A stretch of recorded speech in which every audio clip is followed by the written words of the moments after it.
High বন্ধুরা, আমার YouTube channel Sanjay Sikdar 333-এ তোমাদের সবাইকে স্বাগত।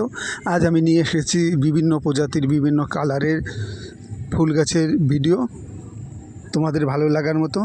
তার মধ্যে আমরা দেখতে পাবো সিলোসিয়া, ডালিয়া, চন্দ্রমল্লিকা, বিভিন্ন প্রজাতির ফুল গাছ।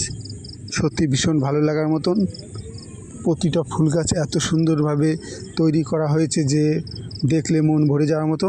চলো আমরা দেখতে থাকি আমার এই নতুন ভিডিও, বিভিন্ন প্রজাতির ফুল গাছের ভিডিও। তবে তোমাদের ভালো লাগলে অবশ্যই চ্যানেলটিকে সাবস্ক্রাইব করো এবং কমেন্ট ও লাইক করতে ভুলো না।